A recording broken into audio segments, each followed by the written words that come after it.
Shout out to Mike Tag. Keep bringing the hype to the Cowboys Nation. We love and appreciate it. Now, can you dig it? Let's get it. What's up, Cowboys Nation?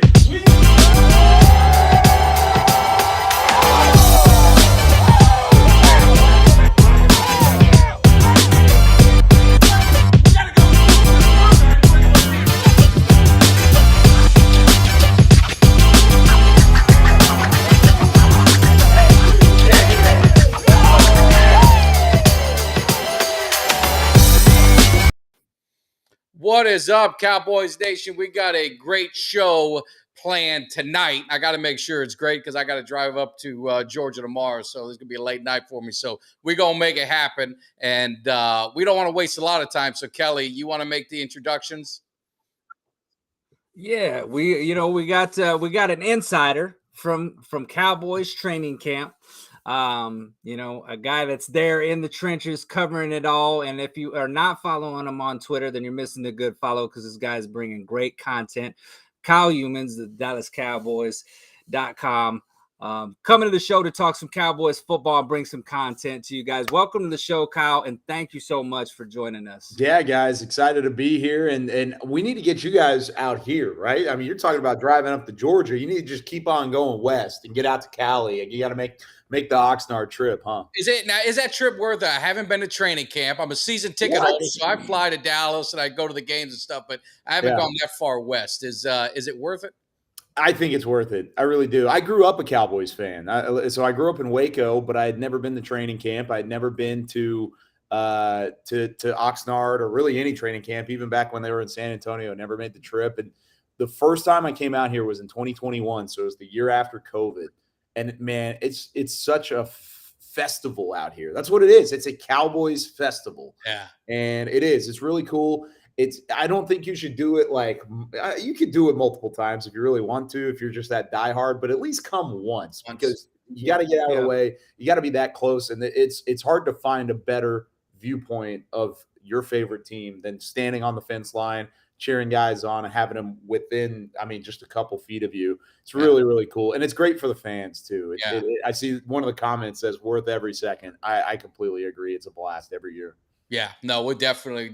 I got to do it. I don't know about you, Kelly. You going to make that trip out or what? I'm definitely going to make the trip out there, man. The weather alone, I always hear about they got good weather out there in Oxnard. They're always talking about the weather's perfect. So I'll go out there just for the weather alone. So it's phenomenal. And coming from Texas where it's 108, 105, and you're out here and it's sunny and beautiful. It's fantastic. Well, I'm in Florida, so I feel the pain. But let's get to it. I know you're on a time crunch because you're a busy man. You're doing all this great stuff, and a little jealous. You said you're born a Cowboys fan, and you're covering the Cowboys. That's got to be dream come true. Nothing better, right? Because I was going to ask you if you're a fan of another team, you had to switch your allegiance, but you're loyal to the end. No, I'm a Cowboys fan through and through. I mean, shoot, I even still buy like the Cowboys branded content. Like it is a dream come true. I grew up a Cowboys fan, Rangers, Stars. You got the Mavericks. I mean, I was just a Dallas guy through and through, and so part of why I went to the University of North Texas to get my degree was so I could be closer to some of my favorite sports teams and go to the games and kind of just be around it. And so. I couldn't have ever dreamed for anything better of being able to do that and to be able to do what I do every day is just such a blessing. And I don't take a day for granted. I really don't. It's so much fun. And you're right. I'm busy, but it's a good busy. I was telling somebody today, I absolutely hate the off season. I really do. I got married this off season. I bought a house this off season. I went to Alaska. I went to Mexico. I did so many cool things. I still hate the off season because it's not the same. I'm with you. I hopefully no one in my work is listening, but I got a full-time job. I cover a big territory, kind of move myself up in the company, but this is my favorite part of the day is doing these shows at night after work and stuff. So I feel it, man. To be able to do it all day is cool. But let's get in it. We've got the Dak Prescott, obviously the Diggs thing. I think it's all to do about nothing, but the media, the national media has got to make it a big deal. I mean, you're there. What's the deal? I think the deal is Dak is trying to take things to the next level. I mean, he's always had the numbers, right? I mean, the Yeah. numbers have been what they have been, but he's also had the turnovers. He's had the interceptions, and that's certainly a big talking point. I feel like we can't go a single day out here without somebody bringing up the 15 interceptions from a year ago, and for good reason. I mean, he did so in the 11 games, and if you're going to end up doing it at that high of a rate where you're turning the ball over that significantly, it's going to be a talking point no matter what. So a big point of emphasis throughout training camp is to make things easier on Dak, is to get the West Coast offense up and rolling. They call it the Texas Coast offense, trying to allow Got to him. market it. Yeah, exactly. Right. You got to find a way to brand it your own way. But I think you got to find a way to make things easier on him, but also just it's all about reads. It's all about concepts and being able to layer certain things to your offense. And that's really the biggest expectation for Dak, is that he's going to have less mistakes because you're going to put him in position to not make those mistakes as often. Yeah. Yeah. So, Jerry Jones was on the radio the other day, and it's another thing. Anything the Cowboys do, automatically it gets just magnified to the, down to the most minute detail. But Jerry Jones is talking about how this offense is more Dak friendly, right? Yeah. And then they've kind of taken that as a slight at Dak, like, you know what, we're going to dumb the offense down. But I mean, isn't that pretty much the goal of every offensive coordinator, is to make it quarterback friendly? I mean, you get your offense and you cater it around your quarterback to where it's your quarterback friendly offense. I mean, you don't want it hard on your quarterback, but I don't think by any means this is going to be a defense that is just like Dak's a game manager. Do you see that, No. Dak's still taking the chances with the deep ball? We've seen a lot of it in training camp. What do you think about, Dak still slinging that ball all around the field? Well, Dak's a competitor, right? I mean, you saw it in the clip with Trayvon Diggs. I saw you flashed up the comment there about Diggs trash talking back and forth. That happens because Dak is trash talking first, because he's the competitor that gets out there and wants to talk to his defenders and talk to the guys that he's going up against. So it's interesting to see the back and forth of the media and the way that the expectations have kind of come up. And yeah, Diggs did certainly respond. He responded with a couple expletives at the same time. I think you're spot on, Kelly. I really do, because if you're not making your offense built around your quarterback, then your quarterback's not very good. And your quarterback's not the main part of your football team. And this is a team that goes as Dak Prescott goes. He is the leader in that locker room. Don't get it twisted. There's trash talk on the field. Trayvon Diggs said what he said, and that was certainly a storyline.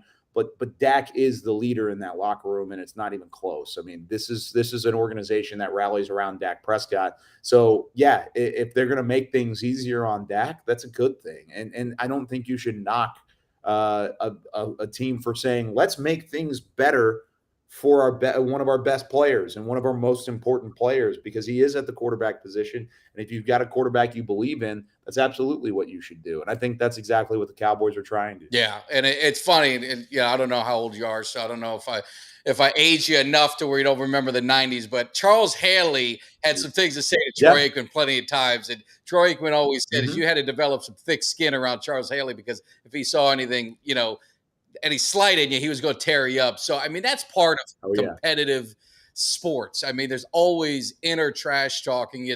They're at the practice and that they're competing against each other, right? The offense is going against the defense.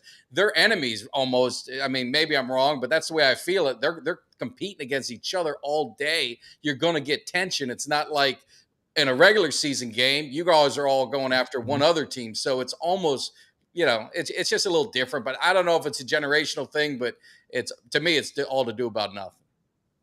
No, it is. That's exactly, you're spot on that one as well. And this is different too, because this is a team that the last 2 or 3 years that they've had an opportunity, they've gone up against an opponent at some point. They went to Denver last year. They went to Irvine to scrimmage against the Broncos and the Chargers. They welcomed in the Rams in 2021.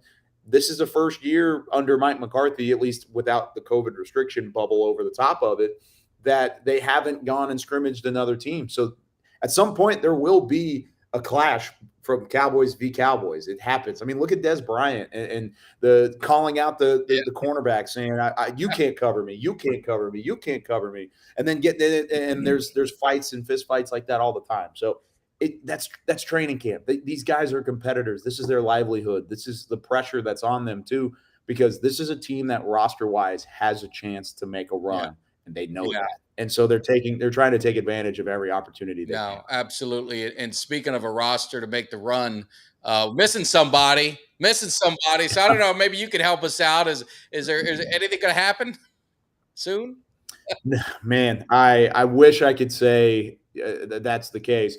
I don't think it happens until if it happens, and it will. It'll come down. I mean, he's getting fined $25,000 a day under the new CPA to even miss out on camp. And you think about it. I mean, what is this, day 9 of camp? And $25K a day must be nice. I mean, we're talking about trying to raise that contract up, and yet he's spending money at the same time.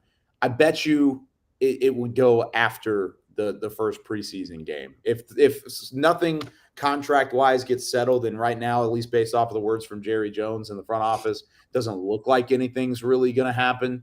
And anything's going to be settled from a contract standpoint. I think it happens after the first preseason game, because then Zach can come back and say, all right, let me get out to Oxnard. Let me get some reps in the sun, get rolling in the nice weather. Let's go up to Seattle. Of course, he's not going to play in that game either, and then end up coming back home. So that's ultimately where I think Zach would come back if there's a chance that the contract negotiations don't go well. Yeah. And now Jerry has talked about, along with the Zach Martin, he's talked about wanting to get deals done for CD. He's talked about wanting to get deals done for Parsons, before addressing anything with Martin. Said, hey, we'll get something done with Martin. So, I mean, do you foresee any more deals getting done this year before the season begins, as far in relation to CD Lamb or even Micah Parsons?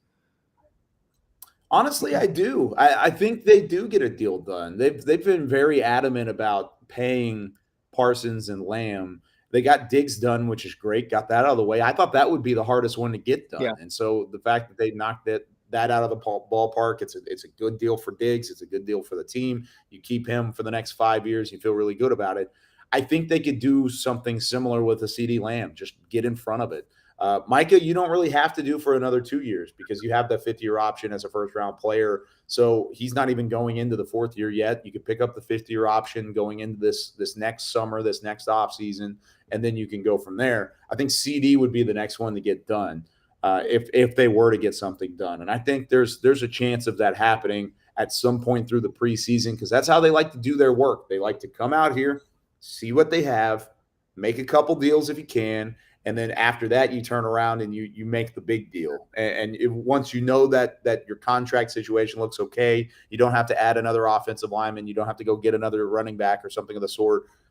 Then you can go and hold on to CD Lamb for a little bit longer. Yeah, and I feel like if they make that move, I'm kind of all on board with them making that CD Lamb move, because I feel like this year could be a year where he goes out and has a really great season with Dak. When you have Cooks on the other side, now the receiving crew's better. It's set up for Diggs to have a pretty good year. So go ahead and sign him now. What's that say? Buy low and sell high. So I'd go ahead and buy in right now on CD Lamb. I mean, they're going to have to pay him a good contract, but let's do it now before Dak and him have that monster season that people think they can have. So, you think about it too. I mean, what was that? The price never goes down. Yeah. No, it doesn't. It really won't, especially, at least you hope it doesn't. Yeah. I mean, you want CD Lamb to be productive, so the price tag keeps rising. Yeah. The funny thing with CD is that he really hasn't had Dak for the whole year except for the last 2 seasons. And I mean, I was doing the research the other day. He has the 5th most receiving yards before the age of 23 behind these 4 players: Justin Jefferson, who just happened to be in the same draft, Randy Moss, Mike Evans, and DeAndre Hopkins. Wow. He's 5th in terms of receiving yards in a career before turning 23. So that's unbelievable. I mean, this is not even – we're not just talking about a solid Cowboys player. By the way, he has the most receiving yards by a Cowboys player before turning 23, and it's not even close. Receptions-wise, he has 260 receptions. And he's got next up before turning 23 was Des Bryant, who had 200. Wow. So he had 60 more receptions a full season without having his quarterback for the most part as a rookie, and he's still breaking records like that. He has a chance to really take a next step and continue forward. He had nearly 1,400 yards a year ago. I think you're going to see something very similar, if not better, now that he's got Cooks on the other side. Yeah. And speaking of guys stepping up, I put this one picture in for you because I watched it, and you went on the record about, my man's going to be a Pro Bowler. So he's wearing 33. Mm-hmm. I had Anthony Dorsett, the son of Tony Dorsett, on the show. He had a little issue with 33 being given out so frequently, with his father. And I tend to agree. But if you're telling me this man's going to be a Pro Bowler and he's going to be an impact player, then not so bad, right? Yeah, that was my bold prediction, was that if Damone Clark plays 15 games or more, he'll be a Pro Bowler. And I stick with it. Every day I see him in practice, and we get the practice film, at least the internal media does. And we were going through it. I was watching with Isaiah Stanback, who's actually calling me at the moment. I'll talk to you in a minute, Isaiah. But we're watching the film, and you're looking at the reads, and there are so many times when there's misdirection and there's these pushes and these pulls from an offensive standpoint. And Leighton Vander Esch, he's always been one of those guys that's first step, right direction. He's in the right spot at the right time. Damone Clark mirrors what Leighton Vander Esch has been doing, and sometimes he's a little quicker on the reads than Leighton Vander Esch. And that's the little things you're looking at from the linebackers in this early part. Now, you still got to make the tackle, but I think a fully healthy offseason, he looks thicker, he looks leaner. I think there's a way that Damone Clark can make those tackles. He has the athleticism. I had him as a top 60 player on my draft board prior to the injury knowledge of the neck procedure that ended up being done after the NFL Combine. Yeah. So I do think he is a legitimate player. So now he's got a full offseason. He has his first training camp. He's already making the right reads. He's already learning from Leighton Vander Esch the same way that Vander Esch learned from Sean Lee. As long as he stays healthy, I think Damone Clark's going to be an X factor for this defense. And I think a lot of people are going to be shocked at how good he is at shooting the gap and making plays. Yeah. Well, speaking of linebackers, we got the rookie linebacker out of Texas, Overshown, and I haven't seen a ton from him, but I did see a play the other day that kind of jumped out at me, as a little swing pass out to Deuce Vaughn, and just the closing speed that he had to go out there and make that. I mean, it just looked like he got kind of shot out of a cannon. How's he looked in training camp so far? Is he catching on with the defense, and can we see him making any kind of impact on the team this year? He looks good. I like Overshown a lot. I was very high on him coming out of the draft as well. I tabbed him as my pet cat early on the draft show. And so he's always been a guy that I really liked, especially as a Dan Quinn fit, long, lanky, but still got some size to him. He had a safety background, played in the secondary in high school and then early in college, and then ended up making the move to linebacker. And he can almost be an edge rusher with his size, but I think he's better in coverage, so they've utilized him there. The one thing with Overshown is he's still, unlike Leighton and Damone, he's still learning those keys and those cues of where to be and when to be there. And I think he's still trying to learn that, and also the pace of play for the NFL, because it does happen so quick. He's got the speed. You saw it. The speed is different than quickness, though, when you get to the NFL, because you can have that straight line speed, you can have that athleticism, but so does everybody else around you, but they're going to do it and process it quicker. Right. So I think the processing ability is still coming to Overshown.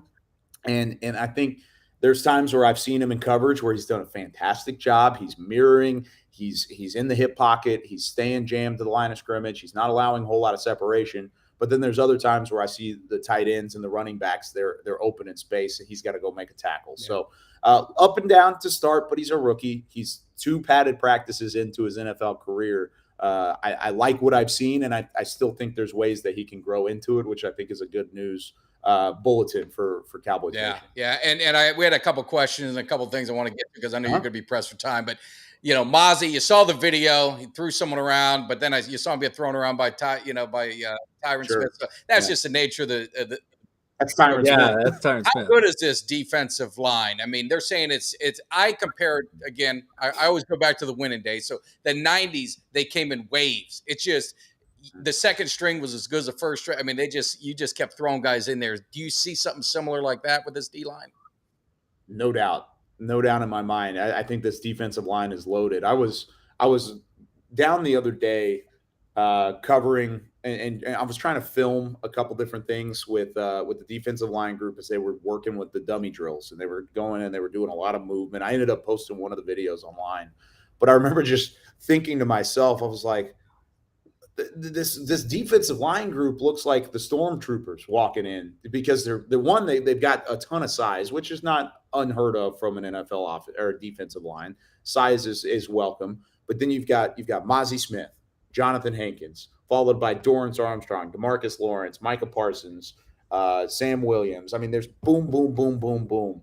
It's these waves of guys, and that's not even talking about the Viliami Fehoko that they went and drafted, and you have that Chauncey Golston, who was a third-round pick that you can maybe throw him into the mix. Neville Gallimore is trying to save his job, so he's been playing lights out. Well, he's in the intro. You tell him, man. I don't want to have to redo it.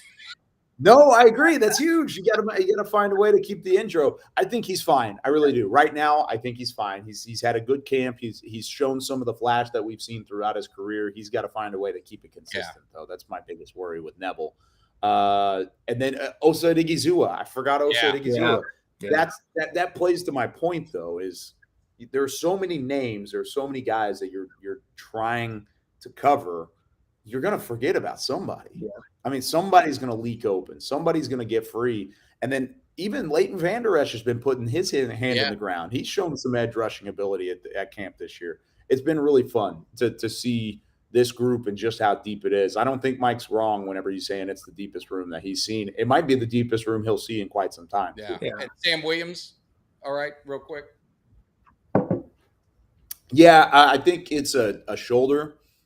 Is what I heard. I think he had a bit of a shoulder stinger. They put him back out on the practice field yesterday after he left early on Monday. Got out there yesterday, did some individual stuff. I think he tested it out, and it just wasn't ready yet. And then that's when they took him off the practice field for the second time. I don't think it's a long-term thing. I think probably the longest-term deal right now is probably Israel Mukuamu or Donovan Wilson. And even that's just a couple of weeks. Both of those guys are expected to be back at least close to week one, right around week one. Right now, they've done a good job, knock on wood, of keeping guys healthy. And Sam Williams, I think he'll be okay. Yeah. Well, so you kind of might have tipped it a little bit about a guy that's flashing in camp with your linebacker and Damone Clark, but obviously we all know the obvious names. Dak's been having a stellar camp. I mean, just throwing touchdowns left and right. Yeah. And then you've got Micah Parsons, which I saw somebody tweet out, they said, let's just sit him down till September. I've seen enough, because he's just the hit on Dak was a little scary, coming in. It was a little scary, but outside of those two, who would you say, a player on offense, player on defense that's just really had a great start to the camp so far? Yeah, well, on offense, I feel like it's crazy. We're 23 minutes into the show, and I haven't mentioned Jalen Tolbert. I think Jalen Tolbert's been the shock of camp so far. Nice. And it shouldn't be a shock because he looked good in OTAs and minicamp, but that's always different. It really is. And he's come out and he's had a phenomenal camp. I think this wide receiver position is going to get crazy. And we talked about it on our podcast today. You've got 5 guys that are pretty much locked in. Turpin, because of the returnability, he's had a good camp so far too. Then you've got the 3 guys up front: CD, Cooks, Gallup, and then Tolbert. So that 5th guy is Tolbert right now, and you usually only carry 6 receivers. So that leaves 13 receivers on the roster right now. Only one of them will make the 53 man. And so that's where the desperation starts coming in for guys like Simi Fehoko, Dennis Houston, Jalen Moreno-Cropper, Jalen Brooks, who had a phenomenal camp yesterday. I think he did a great job of using the red zone and using his body a little bit. So for the most part, man, I think Jalen Tolbert's the offensive guy. Defensively, man, I've been really impressed with Stephon Gilmore. I feel like that's such a lame cop-out answer because he's a former defensive player of the year in the NFL. I feel like I could have gone with somebody a little more. Yeah, I'll take it. Yeah. We want that strong showing in camp. He's been great, man. He's been so fun, and you could see him teaching not only corners, he's teaching receivers. He's teaching both sides of the ball little tips and tricks to be better, and I think that's going to ultimately benefit this team significantly. Just to throw one more name in there, I really like what Marquise Bell has done Yeah, too. I think nice. Marquise Bell has been great. Filling in for Donovan Wilson is not an easy task. Donovan does a lot for the top half of that defense, and then boom, there's Marquise Bell, and he's filled in nicely. Yeah, no, that's awesome, man. Well, I know that you got to go film some shows, so the time was limited, but we appreciate it. Hopefully, we could do this again, maybe spend a bit more Yeah. time, man. I like I said, I enjoy it. Make sure, tell everyone, if they don't know, I'm going to have to slap them around. Where can they find all your content? Because you're everywhere. I'll make it easy for everybody. DallasCowboys.com. That's where you can find it. You got me on Twitter. Oh, I went to the wrong side. I would be a very bad meteorologist. There you go. That's my Twitter right there. Instagram, same thing. I really do. I love talking to Cowboys Nation. I love doing what I do. I'm excited. I get to call the first preseason game on the TV nice. side of things. One word answer: starters. Do you see any action with any big starters, or that's probably not happening no more? Probably I'll say the low end starters, like the tier 2 starters. That's where you'll probably see some action, and it may not be in week 1, but definitely in week 2. I think you're going to see some back half starters like the Biotishes of the world, the Gallup. I think you're going to see him a little bit. That's ultimately where it ends up going. Cool. So yeah, excited for those games. I'll be in the booth for the first 2. I'll be play by play for the first one, color for the second one. So be sure to tune in there. Really excited about that and what we've got going moving forward. No, well, we're looking forward. We'll be tuning in because we're having a little party on in. opening one, and I think the Jaguars on the 12th. So we'll be listening to you, Yeah. and I appreciate it. I know, Kelly, I'll give you the last word, but thank you so much, and hopefully we do it again. Yeah, of course, guys. Yeah, no, just thanks for coming on, man. We will be locked into the first preseason game for sure, man. So I'm looking forward to hearing that, man. I'm sure you'll do great. Everything else you put on Twitter, love following, love the content you bring. So everybody in the chat, y'all make sure you give Kyle a follow. Make sure you tune in and let's give him some support. Yep. He's a great guy here. Yep. So thanks for coming on. Appreciate you guys. Thanks so much. I'll talk to y'all soon. See ya. All right. That was awesome, man. That was a good little surprise. Got some. Yeah, we got 25 minutes. Oh, we're not done yet, guys. We're not done, but we got he's in the trenches. He's seeing it. He gets to see a lot of things we don't get to see. Yeah. Many things. Because here's the thing, you get a lot of these little tidbits that get posted out on Twitter. But I mean, this guy's in camp seeing it every day. He's seeing the good, the bad, the ugly. I mean, he knows the flow of the camp, the vibe of the camp, like the energy, and that's one of the things I kind of wanted to ask him. I didn't, how would he compare this energy to last year's energy? Because I feel like this year's energy is different. I feel like the competitiveness and the fire in this team just feels different. And I'm not there, so I can't speak to it. But maybe we can ask him next time. We're going to get him on again. We're going to do it. We're definitely going to get him on again. Training camp's tough. I mean, Kelly did a great job getting them and working it. And so all credit to you. And it's just one of those things where I'm telling you, 11 o'clock, if you don't watch Bally's, I think it's Bally's Southwest, he's on. They do a training camp show, 11 o'clock. And I think they replay it again like 11:30, so it's a full hour thing, but it's a good show. Get a lot of insight. You hear, get a lot of details. I didn't know it was recorded before, so that was but they do a great job. But anyway, some of the other things that we had talked about, Kelly, and your boy's working. I'm trying to get better. Someone said, "Hey, Mike, you gotta get your software skills up." So I've been tinkering around with stuff, and I got the tailgate party advertisement. Put some pictures up there of your boys in there. This is what's going to be happening. This is what's going to be going down on September 17th, our home opener against the Jets after we slapped them Giants around the field a little bit. Anyone who heard our fantasy football show, you got some guys on there actually thinking the Giants are going to be good, thinking the Eagles are going to win the division. So you guys need to check them out too and set a few of them straight, because I had to jump in because I was getting offended. I was waiting for you to come in too.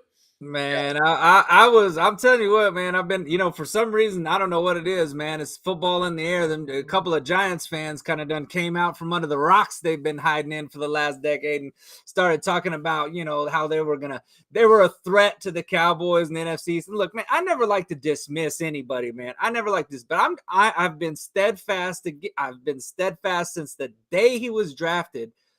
Danny Pesos is not a franchise quarterback. And I'm not scared of him, and I don't care how much talent they put. They put Jerry Rice on one side and Randy Moss on the other side. He's still winning 7 games. I don't give a shit what kind of talent he got.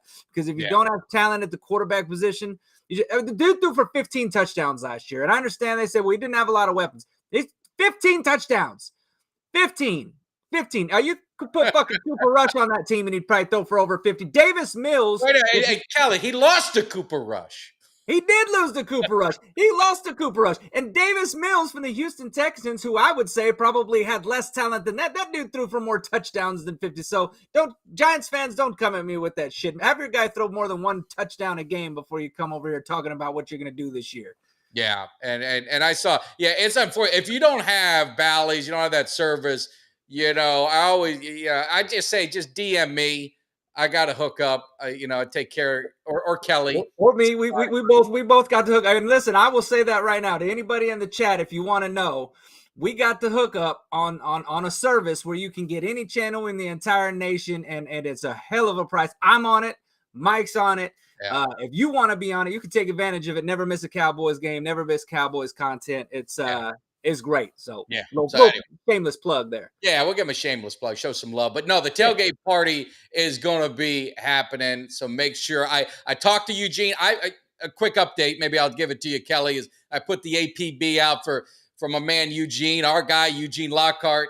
He texted me. I told you he's been having some issues. Obviously health issues. Had some neck things going on. I had to get some shots. He was in the hospital. The yada yada. But he's out. He's ready. We weren't planning on a show because, I'm going out of town, but he said, hey, man, I'm ready to talk some defense, talk some Cowboys. So tomorrow night, last minute, we got Eugene Lockhart coming in the cave. I'm going to hopefully be able to be there and be on the show. But if I have any issues, I know, Kelly, you got that thing handled with Eugene. I mean, right? Oh yeah, we got a show. We got a show tomorrow night, and if Mike can get in, and if the internet is working for Mike, and if the football gods shine down upon his Wi-Fi and make his Wi-Fi strong, then we're gonna have him in the show. But if not, me and Eugene, it'll be a 2-man ship, and we're gonna run this thing with you all in the chat, and we're gonna talk some more Cowboys football tomorrow and delve into this defense. Talk about defense. No better person to talk defense than with Eugene. That's fair. I mean, 222 tackles. You're talking to you're talking to a defensive man, and so he's going to be at the tailgate. I didn't even ask him. I said, "Hey, man, everything's good." He goes, "Just so you know, I'll be there. I'm going to be at that tailgate party. We're going to have a good time." So it's going to be a lot of fun. He's actually going to be. I got him hooked up on Cameo. So he can do shout outs, birthday, same thing I do. And I'll give a shameless plug. Fantasy football's here. I've done like 3 or 4 already. We need to get, if you need something, you give me a holler. I'll do your picks. We'll have some fun. And more importantly, I was thinking about, Kelly, we might have to try and get you on Cameo, do some Swaggy J, right? Some Swaggy J. Yeah, I was thinking about that myself. I thought, get a little bit of some beer money. I'll get you the hookup. I'll send you my thing. You fill it out, do that. I mean, I don't know why you're not on Cameo already. So I'll get you hooked up with that after the show. We'll get it going. But more importantly, we'll get back to football. We did all the stuff. Running back, Deuce is, some say he's challenging, to some playing time at that number 2 spot. He's looking that good in camp. You got Ronald Jones, who got suspended. He said that he did nothing wrong, but it's the PEDs. And I'll give the benefit of the doubt to some of these guys because medications and certain things that you may be taking, I guess, there's just so many of them that happen. I don't know. He doesn't look like he's on steroids by any stretch. So this could probably hurt his chance of making the team. But Deuce is stepping up. I mean, what do you think about our guy Deuce that we've always been so high on? Yeah, I've driving the Deuce bus, man, since the day he got drafted, man. I said it as my favorite draft pick that we got, and it's crazy to say that about a guy drafted in the 6th round, but I have that much faith in him, man. He's underrated because of his size, and I've seen, some of the memes, people having fun with it. I saw the deal about that one that tweeted out, said he looked like a toddler got loose with the phone and nobody could tackle him or whatever. And that, you know what? They'll laugh now. But when Deuce Vaughn hits the field, that's one of the things that one of the things we've talked about. We talked about running backs is we've said we don't really know, okay, because as much as I like him, you can't really say what a draft pick is or isn't going to be. You still have to see it play out on the field, right? I think he's going to get plenty of chances in the preseason. So, yeah, I think, I've said it a long time. He's shifty. He may be undersized, but I watched that dude play for, several years in the Big 12, and I don't think I ever once seen somebody lay a square hit on him. He's a guy that is hard to square up because he's so shifty. He's fast. He's quick. I mean, he'll put the skates on you, man. I've seen him do it several times where it looked like, you've got a safety coming up and he's on a run. You look like the safety's got him lined up. He just makes these little subtle moves, and next thing you know, the safety's froze and he's by the safety and he's gone.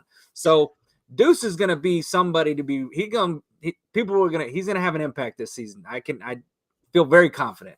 Yeah, and I think the one thing I don't know if it was one of the guys that we had on the show, we were talking about it, one of the players, and we talked about him when they drafted him, and they said that the thing is his size is and it could be an advantage. Yeah, because he's hard to see over the offensive line. Defensive linemen, and these guys are bigger. He gets down low. He's not the easiest guy to tackle. He's not the easiest one to get a clean hit on. So, to your point, you saw it in college. And he's got that factor, to be that size. And you can hear all the jokes and all of this. Well, imagine that dude heard that his whole life. Oh, yeah. He don't have a chip on his shoulder. He's got a brick on his shoulder. And I know he's got something to prove. And Michael Irvin said something. I was watching when I was doing some research on Anthony Dorsett, and there was a pay-per-view fight that they were at. And Michael Irvin, they were talking about, football and really team sports and competing. And in the NFL or any of these sports, especially football, you're lining up against somebody to try and take his job. He's trying to take yours because you make him look bad and get cut. The physicality, but the mental toughness and the want to that you got to have. And that's why you wonder. I always say, man, how does a 5-star guy at Miami, he's not in the NFL. I mean, this guy was all everything. And how's this guy in the small, where did Larry Allen come from? Emporia State? I mean, how did he become a Hall of Fame? And how did he not get? So some have, situations that they couldn't go to a big school, grades or whatever else. But for the most part, what it is, and it's that drive and it's that hunger and that's that want to. And you see a guy like Deuce, you can't tell me he don't have it. I mean, everything he had to battle against with his size and too small. I think he's going to be special. Now, he may not be a 20 carry guy, but I think he's going to be impactful on this offense this year. I think so too, man. And it's one of those things. It sounds like a cliche, but it's not, man. It's true. You can't judge heart. And I don't know how many times there's been players that have been undersized, too slow.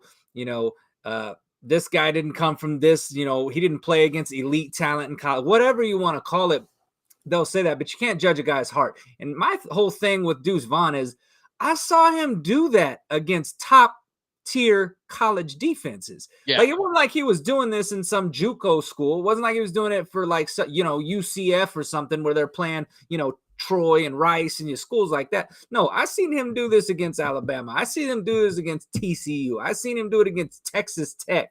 Like I seen him do it against some legit squads and like just make these NFL caliber guys, these 5-star talent guys, look silly in the process. So I'm excited about him. It's exciting to hear that he's having a good camp. I feel like he's the kind of running back that a lot of people were looking for in this day and age because you want a running back like him that is elusive, that you can use in the passing game. You can slide him out in the slot. You can you can use him in the screen game. Like you can use this man in so many. He's like a Swiss Army knife. Yeah. And he's not just a guy that's just a gadget player either because he can also run through the tackles. And like you said, it may look like he's standing in a hole. Well, next thing you know, 1 minute he's coming up behind the offensive line. Defenders lose him. Next thing you know, a hole opens up. He's popping through it and gone. So, I mean, it is an advantage for him, I think, because of the fact that he is so quick and he is so shifty and he has that ability to find the hole, hit the cut, and be gone. And if you miss him, you know what I mean, because he is so small, good luck catching him. Good luck catching him. Yard against Bama. What's that? didn't he have like an 88-yard touchdown run against Bama? I think so. Yeah, I think I know he had quite a few. I know he Yeah, had a few I good mean, runs against Alabama. to your point, I mean, big competition they've played, he's produced. So, I mean, Yeah. I saw in the chat, Mike, he said he almost, coming out of college, he almost had more yards than Bijan, Robinson. So the guy was productive. Now, Malik Davis, though, we're not sleeping on Malik Davis. We're not knocking him. Malik Davis is going to be your two, and he's going to be. I think Malik is going to be kind of like our replacement of Zeke. He's going to be your grind it out guy, short yardage guy. He's going to be the one, that I think that's going to be his role. And your Pollard's going to just take a bigger role and get more carries. You'll probably see it flip, obviously, to Pollard is going to get the most, and you'll see Malik. But I think, you get Deuce 5 or 6 touches, could be in the pass play, could be a run or whatever. But the other good thing that I saw, Kelly, and I'm sure you were seeing, is Turpin.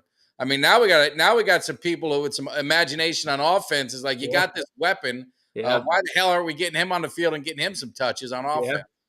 Yeah, well, the thing is you've got, people are sitting there and they're talking about Deuce Vaughn, but even, even Kyle was talking about a little bit about how Turpin is, likely, well, he's a lock on this because of the special teams. But, I've seen a few highlights of him in camp getting some passes, and they had one the other day where, he came out and he was shaking and baking there. So, I mean, he looks like he's starting to possibly get, some consideration to get some plays in this offense. Now, I'm sure he probably won't get a ton, but I mean, he could be a player that could come out on offense and make some impactful plays just because of the speed that he has, the elusiveness he has. So, the thing that just excites me about the whole situation is Mike McCarthy has so many, and Schottenheimer have so many tools on this offense, because I mean, we're not even talking about, our second round rookie draft pick and tight end, Schoonmaker here. We're talking about all these guys. Yeah, well, yeah, exactly. He's got to get on the field. But we're talking about all these guys that they've got, and about how this simplifies things or makes things better for Dak just because he's getting all these weapons. So it excites me, and I can't wait to see it all unfold. And I just feel like there's no excuses for this offense not to be very creative and to cause a lot of mismatches on defense. Yeah. So, man, it's gonna be fun to watch, man. Fun to watch. So, well, hey, man, our man Ronnie, he's looking for a bold prediction on offense and defense. A bold prediction on offense and defense. Yeah. I think that I had. Well, no, that didn't have so my bold prediction on, and I see this is the thing when you talk about bold predictions though, because it's I feel like it's like if you say something involves Micah Parsons, how bold is that really going to be? But my bold prediction on defense is that Micah Parsons wins the defensive player of the year. Okay, and a lot of people say that's not very bold, Kelly, but I'm not going to say that. I think he breaks the single season sack record. Wow. So that's bold. Defensive player of the year and breaks Strahan's record of, what is it, 22? Is it 22 and a half, is it? I think and a half sacks the season. He's going to break that record this year and have I'll say is 23 sacks. He breaks it by half a sack. So that's my bold prediction on defense. Bold prediction on offense. Actually, I think I said this in a show. I did. So I know I said this, and I'm sticking with this. So we're not only going to have the defensive player of the year, but we're going to be the first team to have the defensive player of the year and offensive player of the year, the MVP. And I think Dak Prescott's going to win the MVP. I think he's going to come out this year. I think he's going to shut a lot of people up, prove a lot of people wrong, and I think he's going to have a stellar season. I do think he's going to cut down on the interceptions, and I think we're going to have MVP and defensive player of the year with the single season sack record. So if that isn't bold, I don't know what is. Yeah, I mean, that's good. Now Kyle Youmans, his bold prediction was Damone Clark being a Pro Bowler at linebacker. So that's I would love that, obviously. My bold prediction, I don't know if it's bold. That's why you just don't know if these things are bold, but yeah. I'm looking at Sam Williams, 12 or more sacks, this year. I think he's going to have a breakout year, Pro Bowl season. I think he's going to be, you're going to start seeing the future of Parsons and Williams. You know what I mean? They're going to be the guy, they're taking over the defense. Yeah. Obviously Tank's still a big part of it, but he's getting a little older, this and that. But I think you're seeing that youth go. And on offense, I was, not Dak, but offensive player of the year. I think CD Lamb is going to explode. You look at what he did last season. I was amazed, what Kyle said about, his first 5 years. And Me then too. and then I look back at his last year and the numbers he put up, and I keep going back to that 49er game. And I know it was a loss, but he took that game over at receiver. I mean, he was just making plays and catching everything. I remember that. What was that? That deep pass caught over, and I think the guy was pass interference too. So I think that he is going to absolutely explode in this offense. And now when you add Cooks and you add, Gallup back that second year, and I know, one of our loyal guys, Ultra, just can't stand Tolbert for whatever reason, but I think Tolbert is going to be not a huge, I have huge numbers, but he's going to be a problem to where the people got to pay attention. And I just think CD is on the verge of that Justin Jefferson, that 2,000-yard plateau, that kind of season. I think he's set for it. Yeah. Well, I mean, that we had a comment there. Well, they pushed it off there, but Sorry, I hit it. No, I got it here. They said it was UK. Said, "Hey, brother, Mike there, and just got it talking off with Brian Brodus and Isaiah Stanback. Both say that RB2 is looking like Dowdle. Now that would be interesting. That his name has been coming up, and I know that McCarthy was talking about him as one of the guys he's been here a while, and just one of those guys that have been doing it. He just maybe I'll be wrong. I don't know. Is he the guy that wears the goggles, the goggle glasses? Is that him? I think it is. Someone correct me, but I'm pretty sure that's him. Isn't he related? Isn't he like a relative? Is that the one who's a relative to Zeke, or maybe we're thinking of someone else? But I'm not sure. But that would be interesting if he's RB2, because I mean, if that was the case, then you have to imagine that Vaughn would be 3. So if that's the case, then Malik Davis may not be having a very good camp and may not be what people think he's out to be. So I mean, if he's pushing for RB2, that just makes me wonder where Malik Davis is on this depth chart, because everybody just kind of penciled him in as RB2. And so, I mean, that was Hardy. Hardy was the one with the glasses. He was the one. That's right. That's right. Okay, that's right. Okay. So but I mean, if Brian Brodus and Stanback are saying that, I mean, I trust those guys' judgments. They're, I rarely disagree with either of those guys. Here's what I'm going to say, and I prove me wrong. Hopefully, again, I'm proven wrong. If that's really what they're looking at, then can we please make a phone call to Dalvin Cook? Yeah, I agree. And he's. I don't want unknowns. I don't want unknowns. Like this roster is Super Bowl, right? I mean, we're there, and I don't want to go on hopes. Now, let me ask you a question. What happened with Cook? Cook went with the Jets for an interview, so that didn't pan out, obviously. So I'm wondering what happened there, because everybody was making it seem like it was a done deal, that he wouldn't leave the Jets without a deal. But he's still. I got a text from one of my insiders down in Miami, and they said he's down to Dallas and Miami. Now, I don't know if he's using Dallas as a ploy to get more money out of Miami. Miami could use him. Could use him.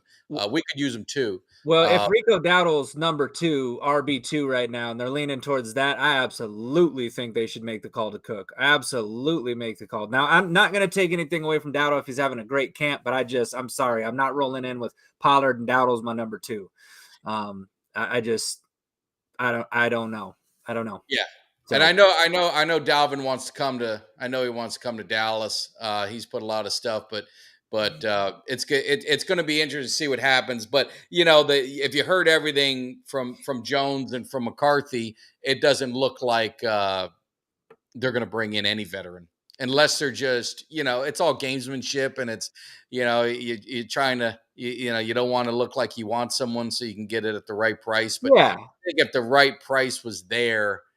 I don't know. And those guys could be great, but it's like you said it shows ago. It's like you get an opportunity to upgrade, and he's an upgrade. I mean, you can't an upgrade at RB2 over anybody.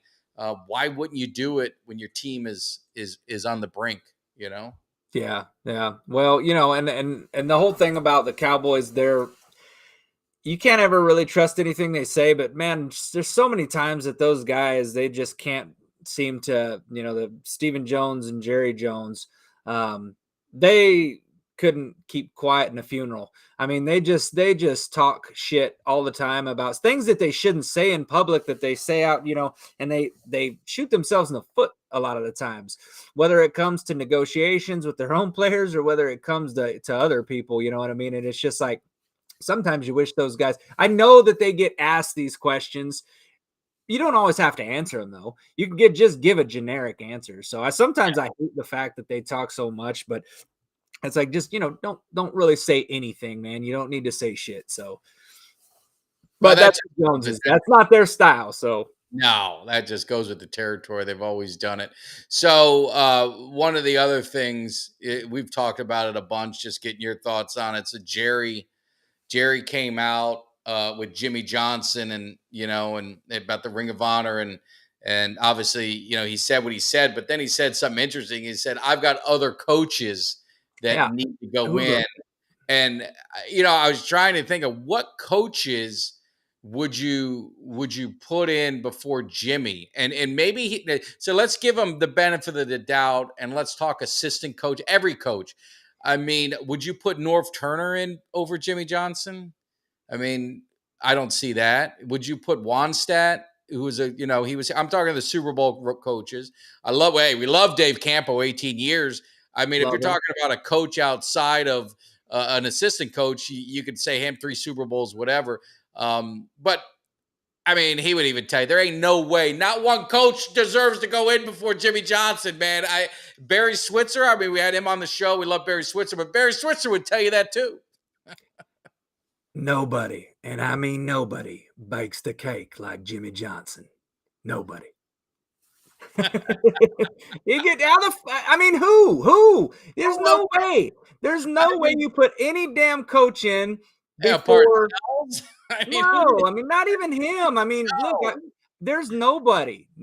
Jimmy Johnson is the next guy that needs to be in the Ring of Honor, and it's getting to the point where it's a little aggravating, right? It's like, come on, Jerry, quit being a dipshit. You're being a douchebag about it. You're being a little egotistical. Your ego, like, put the man in he's already in the Hall of Fame. He's in the Hall of Fame, for Christ's sake. So you're telling me he's good enough for the Hall of Fame for what he did for your franchise, but he's not good enough for the Ring of Honor. And I feel like Jerry just doesn't want to do it while Jimmy's alive. Well, you know, and the thing is, they're the same age. You wouldn't really know it. Jerry looks like he's like John Wayne's saddle with how much it's been ridden and put up. But, you know, and I don't get it. I don't get it. I'll never understand that. Yeah, it better not be Garrett. That was the other one. It better not be Garrett. So I was trying to think about it. Maybe you can help me in the chat, help us out if we're missing. So I take DeMarcus Ware out because he just got in. You got to think of it. Is there a Cowboy that is in the Hall of Fame that is not in the Ring of Honor? And I'm going to need some help. Now, I know Larry Allen, just go back to early. Larry Allen is Haley. Is Charles Haley in the Ring of Honor? I can't remember. I wonder if I can look up a list while you're talking. I don't think there's many. I was hoping maybe some guys in the chat if you got it. But you know, obviously Hallie's in it, Lily's in it, Dorsett's in it. I don't think. Yep. I don't know. I don't know if Charles Haley's in it. But anyway, I think no, there's not. He is in it. Yeah. Harvey Martin, Don Perkins, Daryl Johnston, Charles Haley, Bob. I mean, look, I love Daryl Johnston for what he did. Honor. It says here. It says from list of Dallas Cowboys in the Ring of Honor. I mean, and it's the first thing I pulled up, but it did say Daryl Johnston. No, he's not. 22. I mean, he probably should be. Help us out in the 22. It says 22 names are in the deal. So hold on just a second. No, I know. Maybe that was wrong. Yeah, maybe that was wrong. It's the first thing that pulled up on the internet. You can't trust shit. Yeah, no. It's 22 names. There's 22. Um, yep. Let's see, is Charles Haley? Charles Haley is in it. Yep. Defensive players, Yep. defensive lineman, you got Bob Lilly, Okay. Randy White, and So, Charles so, Haley. so every single, all right, here, this will make it easy. The ones highlighted in yellow, I know you guys can't see this, are in the Hall of Fame. Every player in the Ring of Honor is in the Hall of Fame except for Don Meredith is not in the Hall of Fame. Don Perkins is not in the Hall of Fame. Leroy Jordan is not in the Hall of Fame. And Darren Woodson's not in the Hall of Fame. Every other player in the Ring of Honor is in the Hall of Fame. And I don't know a Cowboy that's in the Hall of Fame and not in the Ring of Honor except for Jimmy Johnson. Larry Allen's in it. Haley's in it. Pearson, obviously the triplets, Rayfield Wright, and the list goes on and on. I mean, Gil Brandt, deservingly, don't get me wrong, he's in it. Tex Schramm's in it. So you've got all these guys that are in it. Jimmy Johnson, I think, is the only Hall of Famer that was a Cowboy that's not in the Ring of Honor. That something ain't right. Well, I mean, the thing is, you've got 5 Super Bowls in your franchise, all right, and Tom Landry's and he's 2 of them, right? He's in that Ring of Honor. Yeah. And now Jimmy Johnson has 2 to his credit, and because and there's people that'll say, yeah, well, he contributed to the 3rd, and I'll agree with that. I will say Barry Switzer, you can't take away from the coaching job he did. We've talked about that. He came in a bad situation, but he was the first to say. I mean, Jimmy Johnson. I mean, that was his dad. He was the architect of that team, so he does get credit for, I believe, that 3rd Super Bowl as well. So you're sitting there, you've got all 5 of your Super Bowls, and there's 2 coaches. One's in the Ring of Honor and one's not. And that guy's been put into the Hall of Fame already. So it's at this point, it's just stubbornness. Yeah. That's all it is. It's stubbornness and it's ego. Yeah. That's exactly what it is. So Jerry just, he can say what he wants about that they've squashed their beef or whatever.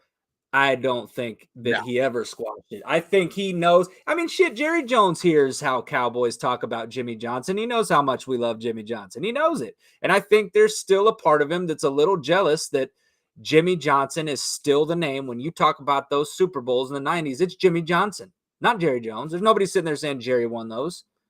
I mean, Jerry can get credit for bringing in a great coach like Jimmy Johnson. Yeah. But he doesn't get credit for building the team and winning those Super Bowls. That's all Jimmy.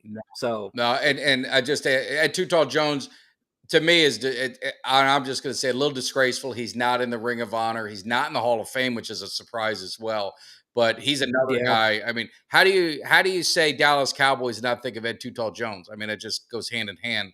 I mean, he had 224 games. He retired as the all-time games played for the Cowboys. He had over 100 sacks. They didn't keep sacks back then. I went through my top defensive or my top pass rushers. If you missed that, you could check it out. But I mean, he deserves to be in the Ring of Honor at worst. But he should be a Hall of Famer. And that's the thing is, you and I had the opportunity to talk to Chuck Howley's son, which we dropped that today. The Hall of Fame is this weekend.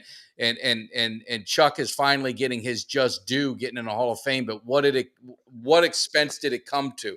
He can't enjoy it. He's battling, Alzheimer's and don't even want to get into the depths of that. But how sad it is that the Hall of Fame waited and waited and waited and waited. And 40 years it took you to figure out if the guy was a Hall of Famer, which I don't understand how that works out.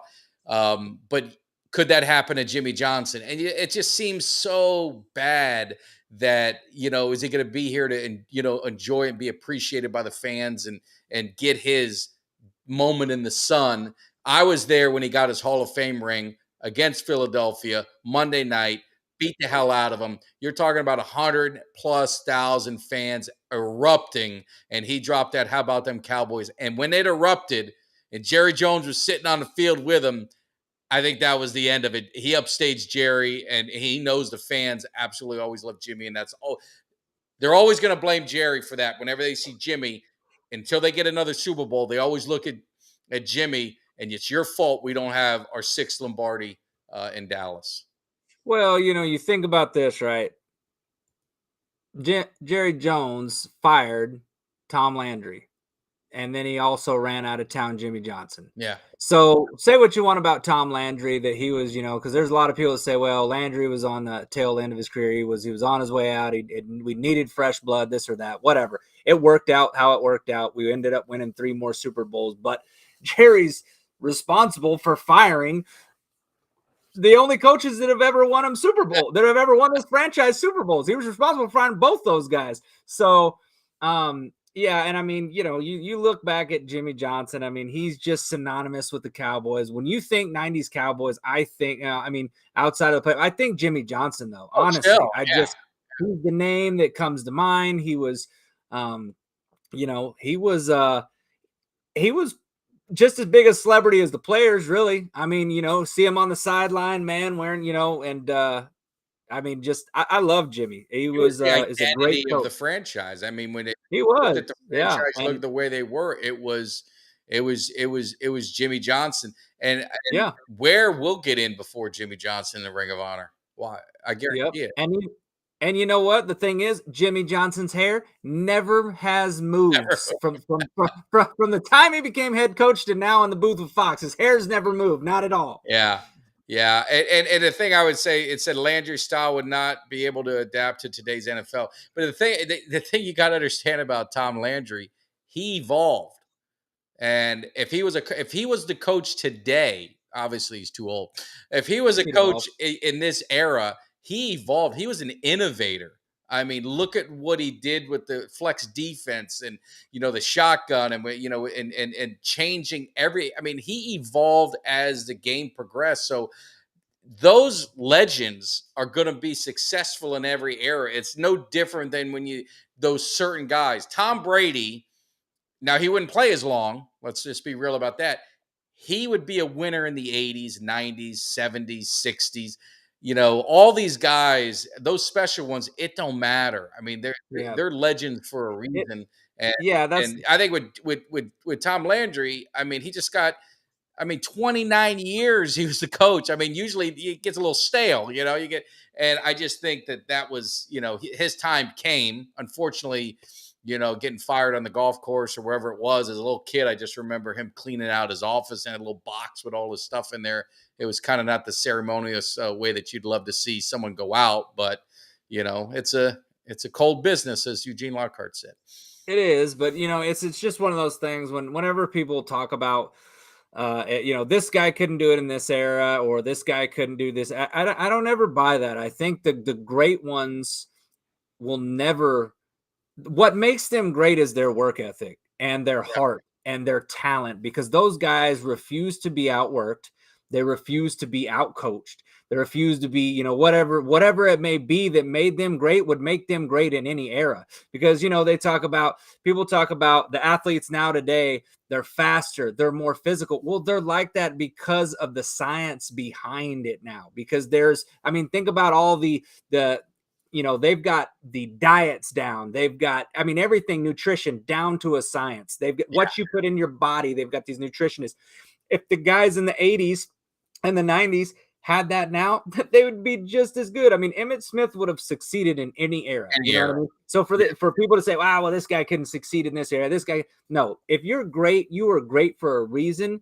You were born to be great, and you would have been great in any era. So I don't ever buy that one person can't compete with anybody in any different era. It's just, to me, it's bullshit. And it's a hypothetical situation anyway. You're never going to know. Let's just appreciate the fact that these guys were great. Okay. You don't have to always compare eras. They were great. That's what makes sports fun. It makes people call, I'll say me, I won't say you, me a boomer, because I always talk about, Tuck and I got into it over rap. I said 90s rap. My era rap's the best. Now, my kid will argue that Drake or whoever else, all these guys are better. So that's the beauty of it, is we just argue the eras, and our era is always going to be the best. Michael Jordan is the best in my eyes, but in the generation now, LeBron is the GOAT. So, you can go back and forth, but I saw Knicks is in the house. Now, the one thing we need to do is, I've been thinking about it with Knicks. I think we get him on one time with Eugene Lockhart, because I think that'd be a lot of fire. What do you think? I think so too, man. We got to get Knicks back, and you already know Knicks is down. He's down. I think not everyone can handle Eugene Lockhart. That man, he brings it. He brings the passion. He brings the heat. He brings the fire. Not everyone can handle it, but I would like to see. I'd like to see what Knicks. I'd like to see Knicks and him mix it up a little bit. It'd be a lot of fun.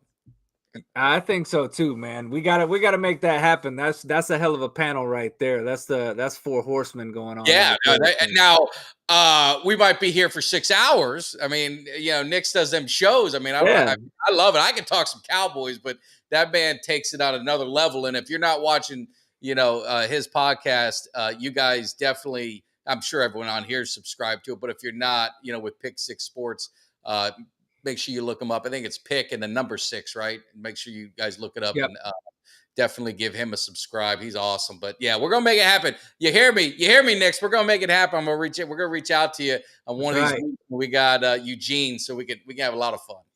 He said, "I'm trying to shrink my time." Good luck with that, Knicks. The football season's upon us. You ain't shrinking anything. If anything, you blowing it up, baby. No, no, He said, yeah. he said he's trying to shrink his time. Pretty soon he's going to be hosting those like 8-9 hour spaces and shit, going till like 3-4 in the morning on a Sunday night, drinking himself some whiskey. I mean, we know how this goes, Knicks. There's Yeah. no shrinking time, man. This is we're getting into the season. No, and yeah, Pick Six Sports is where it's at. So That's make right. sure That's right. you guys, after you subscribe to us, make sure you subscribe to them, and vice versa. How's that? So Yeah, that's right. Subscribe to all the great Cowboys content creators out there. There's a lot of good stuff. People are, it's the season is back. So the content is just flowing. It's like a flood of content. But man, I love it because I can go to all these different spots and I can hear different opinions. I can hear different takes. Not everybody does it the same. Different forums, different, everything's different. But it's all Cowboys related and it's all Cowboys love and it's fun. It's debate. Don't have to always agree with everything everybody says. You can disagree. You can debate it. That's what's fun about sports. But at the end of the day, we're all on the same team. We're all Cowboys Nation. So we got to support our fellow content creators and support our fellow Cowboys Nation podcasts that are out there putting in the work and the time. So well, I mean, and honestly, I think Cowboys content creators are probably the best in the business. I mean, when you look at everyone we have, the only better content creators are Eagles fans. I mean, they give us a run for our money for our own team. that's true. That's true. Don't nobody cover the Cowboys like Eagles content creators. They cover the Cowboys. I mean, it's Cowboys content creators, and then it's Eagles content. I mean, they're right there. I mean, they don't post anything in relation to their camp. I mean, I understand they don't have any video, which I mean, I get it. They don't want to. They don't want to show that that the Eagles are struggling in camp and all that stuff like that. They don't want to show that, but that's fine. I mean, it's so funny, all this stuff, but no, all kidding aside, I mean, the Cowboys, I mean, you see what Tuck's doing out there, Law Nation, West Coast, and I mean, all these guys, what they're bringing to the table, Rome, all these guys, I'll end up missing some people. We've been on great shows, with Primetime Phil and, every game, Game Time Brian, I always mix them up, and the UK Cowboys. I mean, worldwide. I mean, the UK Cowboys. Kelly and I got calls, to go on a show in Germany. So, I don't know if they can delay it or maybe we have to get up early or whatever the time change is. But I mean, that's how big Cowboys Nation is. And it's just such a great group. And that's why, that's really why we're doing what we're doing here. And Mark, I sent Mark a message. The tent is on its way. The Cowboys tent is on its way to his house. I told him, make sure I don't want no porch pirates. I don't want no one sneaking around trying to steal that tent. I told him, you track it. You know it's delivered that day. I need you to be home, sitting on your porch, waiting. He says he's got everything covered. So there'll be no issues. We'll have no problem because they're going to see that Cowboys label on it. People are going to want to take it, and we'll be hanging out at our tailgate, and someone's going to be down the road with our tent. Yeah. We don't want to end up with four big ass sticks and a Cowboys quilt as our tent. So we need shade for the grill master. We need the grill master. Fred's going to be out there. I need to make sure he's going to be working that grill, that he's got a spot that he could chill, That's get right. a cold one, get in the shade a little bit. So no, it's going to be this tailgate. It's going to be a lot of fun. And like I said, it's just you come and go as you please. We're going to be there early. I think we're going to be there early. That's right. Shade and vodka lemonade. And if anybody happens to be coming around, bring your boy some ibuprofen because I'm gonna be struggling for the night before. I can already guarantee you that. Oh, that's going to be. I've already, I haven't. I think I booked. Hopefully, I didn't book my flight yet because I got to book it. And I usually leave at like 6 a.m, so I'm home by like 8. I make it. Oh, it's perfect, or 9 o'clock. I think that one I'm going to maybe. a little bit later flight. I might take a little bit later flight out. So Yeah. it'll be it's going to be a lot of fun. Tailgate. I love tailgating, so it's going to be fun. Yeah, I know it's gonna be a lot of fun. I can't wait. It's gonna be I'm just, I'm trying to I was thinking about it the other day, and obviously I know it's hard not to really it's hard to not want to party with Cowboys Nation on a Saturday night. I've been, a lot of people are like, "Oh, when are you getting in?" I said Saturday. Well, we're gonna get together Saturday. Of course we're gonna get together Saturday. It's Saturday night. What do you think I'm gonna sit at my hotel room and play Yeah. tiddlywinks? No, I'm Yeah. gonna get out there and I'm gonna take shots with Cowboys Nation. But we got to get up early in the morning and be ready for the tailgate. So it's gonna be, look, I'm just gonna May probably not be be one of as those. many, we may not be doing as many shots Saturday night. Maybe not as many shots Saturday. I want to but, remember that.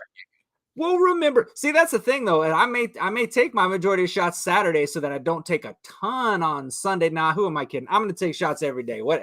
I'll be ready. I'll be primed. I'm gonna be in my top form and ready to party with Cowboys Nation. My No. boy Mike Tag. It's gonna be a good time. It's gonna be Love seeing everybody there. Yeah. We don't know where the hell we're staying. It seems to be a problem getting hotel rooms in Arlington that Yeah, weekend. I've never had a problem with a hotel room. I don't know what the hell's going on, but we're gonna figure it out, or we might be sleeping at the tailgate. Well, that's a so we get a great possibility. spot. That's a possibility. So if anybody out there knows anybody that works at a hotel that's anywhere near the stadium and you got some discounts, let me and Mike know, because we are actually still currently perusing and looking for a hotel to stay. So that way we can go. So Nick said no sleep for K9. That's gonna be a tough one right there with a no sleep. I might get a little bit of sleep. Mark said we was gonna have to get there as early as we're gonna have to get, and I told him I might be sleeping in the bed of his truck for an hour or two in the morning. So, just get a little recovery time. Well, no, that's right. So we have work to do. We've got to get the food and we've got to get some stuff. So Saturday, it's not going to be all partying. That's right. Nope. We got to go shopping. We got to go Yeah, shopping. we do. We got a list. We got a list of things to get. We got to get some alcohol. We got to get some food. We got to get. We got to do some things. The good thing is though, Cowboys, all your needs at the Cowboys go right across the street at that Walmart. That's my favorite place I go there every single time I go to a Cowboys game. I hit that Walmart because it never fails. I bought one of my favorite Cowboys hats there. I bought all kinds of gear at that Walmart. I don't care what anybody says. That Walmart has more to choose from in terms of Cowboys gear and Cowboys swag than any place I've ever been, including the Dallas Cowboys Pro Shop. Well, there we go. Nick's might have a lead on a hotel, so hopefully, is Nick's going to be at the game?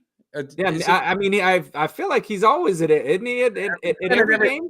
Been at every game I've been at. I mean, I feel like I've never not seen him at a tailgate. So he definitely got to be definitely going to have to be at the game. Oh, we got Cole's Cowboys in here. He said he's going to be there. He said he's going to be there. So the other thing is while we're hopping. So before I forget, Saturday, August 12th, is that our first preseason game? Hopefully, I have the days right. Playing Jacksonville. We're going to have a little hangout. We got Jimmy D's going to be stopping in. You got Kelly, myself, and we're just going to chill and watch the game. And we got the hookup, like we said. So I'm going to be watching the game. I know Kelly's watching the game. So if you guys don't have if you're out of the market, you can't watch the game, let me know. But if not, we're going to be talking about it. We're going to have the videos open so you guys can jump in and we'll talk have a good time, have some drinks, a little happy hour. And so make sure if you guys are around that Saturday night, come hang out with us, man. Just come and go as you please, but we're going to have a good time. We can't do it during the regular season. Kelly will get us kicked off YouTube with the language. So we got to really watch that part of it. And I'm not that fun. I'm a different person at home than at the stadium. And Kelly's going to realize that. At the stadium, I cheer, I get things going, but I'm respectful. At home, usually people just leave me in the room in this cave by myself. I got a TV over there. And it gets a little loud. My son will come in sometimes, but my son knows if he ain't here and we're winning, he's not allowed in. Because if we start losing, I'll never forgive him. I can't have a jinx. So I'm very superstitious, especially at home. So, but we're gonna have a great time. So make sure you guys check that out. It is gonna be a great time, man. And I, so we will give a lot. We'll give a lot more of the details as far as getting it locked down. We're looking for lot 10. I know people want to know everything. What's going to be happening the night before. We'll definitely let everybody know. I think Cole's here. He said where the bar is at. There is plenty of them, but the preferable one is that Texas Live because it's so close to the stadium. But there may be a couple of things happening before we hit up the Texas Live. I'll get into that later. But everybody, we'll let everybody know. The So thing where is, where follow we're us at. on social media, which most of you guys I'm sure do already. We'll probably tell you a lot that morning. Just understand, we're going to be somewhere. All right, that's what I can promise you. This is we're going to be somewhere. Your boy here is where my tickets are is lot 10. So I don't want to walk far. So I'm and if Kelly's sitting next to me, he's got to be. He's I'm going lot where 10 too. I'm lot Yes. 10 too. we're locked in. That's our first choice, but I know it gets crazy opening day, So we're going to do our best. Lot 10 is our spot of choice. If not, it may be lot 4, which is by Texas Live, because we end up going there after the game. So that gives us our spot right there. But that's kind of what we're thinking. So, but we'll figure it out. And it's going to be a lot of fun. I know, yep, Jimmy's ready. Jimmy's going to be ready to roll. It's going to be a good time. So. Yeah, that first preseason game. That's we're gonna sit here. We're gonna drink. We're gonna talk Cowboys. We're gonna watch first little taste of Cowboys football. So there will definitely be drinks. There will definitely be a few shots. And I'll try to keep the language as non-colorful as I can. We all know once the alcohol starts flowing, I may throw a couple of but it's preseason. I'm not going to get too worked up. I couldn't do it in a regular season game. I'm not going to lie to you. I couldn't do it. I've known people that have live streamed a regular season. I couldn't do it. I could not do it. You wouldn't want to do it. All you'd see is me standing up. You'd basically see I'm putting my junk on the TV because it'd be all up in the camera. Like, yeah, I jump up and I yell so much during the game.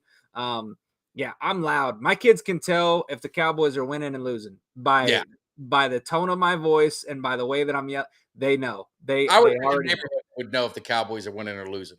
What's that? I would think your neighborhood would know if they pretty much do. They pretty much do. I did. I've had a few people come up there and said and asked me before. They're like, this lady one time asked me. She saw me out there and she said, it was a neighbor, and she said, "You're a Cowboys fan, huh?" And I was like, yeah. I was like, you saw the sticker on the back of my car, huh? And she goes, no, I heard you on Sunday night. Me and my husband were watching the football game, and we could tell every time the Cowboys did something good, we could hear you yelling. I'm like, well, yeah. She goes, so that was a dead giveaway because we knew you weren't cheering for the other team. Yeah. Well, the crazy thing is just is like when I do my videos, I do them in here, right? And right there is, the street. And I always wonder when I do my videos, is anyone walking by at that time? Because I wonder what they're thinking. They're probably thinking of some psychos in that house killing somebody or screaming or yelling. But that's the part of it. That's the fun. The other thing you're going to get is if you don't have the game, Kyle was on our show. Kyle Youmans was on our show, DallasCowboy.com. Make sure if you missed that, make sure you hit that rewind. He's doing play-by-play, but you're gonna get Kelly, Mike, and shoot, Jimmy might chime in a few sentences during the Cowboys game. You're gonna get our play-by-play, so we're gonna help you out. Watch the games for anyone who doesn't have the game in your local market. Unless you give Kelly a message, he could probably hook you up. Take care of that. Yeah, exactly. Hit me up for that. You guys send them DMs if you're wondering about how to watch them games if you're outside the Dallas area, because I promise you I'm never missing a game, preseason or not. So we'll be watching them. And yeah, I'll do some color commentating. Yeah, during the preseason game, color commentating. Not too much. Color. Yeah. It'll be. We'll try to keep it minimal color. We're almost to the 2,000 subscriber. We got the great giveaway. I don't want you to do anything to hurt that. That's the only thing that worries me. I don't want to get to a point where we get a email from YouTube saying, "Hey man, your stuff, we're gonna have to start limiting some of that stuff. You get a little crazy." So, but I think as long as we keep it just with just a little bit of excitement, and not go overboard. We don't have to get too horrible. I think if we just just walk the line. We walk the line. There you walk go. The line. That's what we'll do. The funny thing is funny story. So we have our fantasy football show. If you guys seen it, it's Jason, who's a Giants fan, Disco D, he likes to go by. That was his old rap name back in high school. So he's a Broncos fan.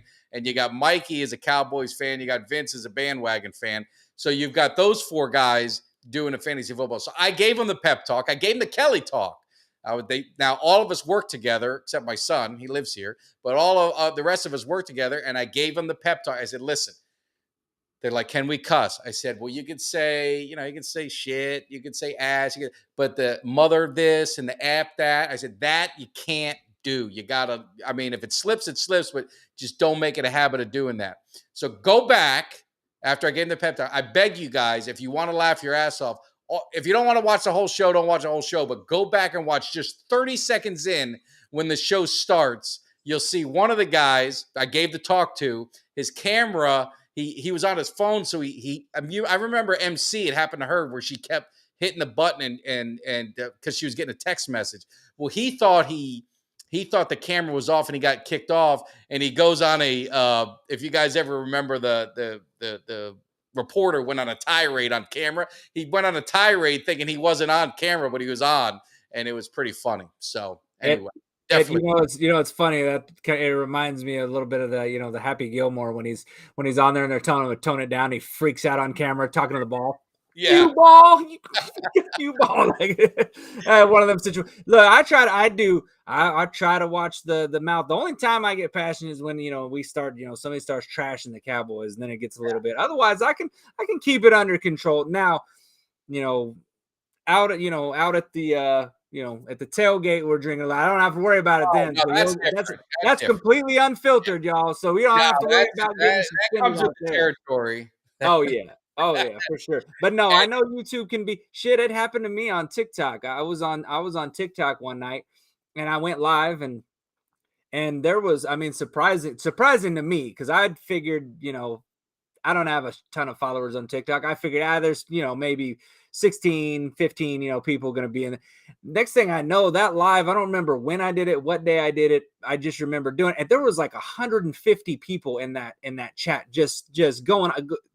Things were going so fast, I couldn't even read comments, but I saw a lot of people talking a little bit of smack to me. So I would just smacking it right back, and I'm cussing and I'm doing this and that. Next thing I know, the live feed is over and it says you've been suspended from TikTok for foul and abusive language. I was like, should have watched myself. But I've watched some of the things that you see on TikTok. You go through sometimes you can just sit there, you can thumb through that for like 30 minutes and time will fly bad, and you just see some of the crap that you see on there, and you're like, you're gonna get suspended for saying a couple words, and you got some crazy ass. And here's my thing, man, is that my whole thing about the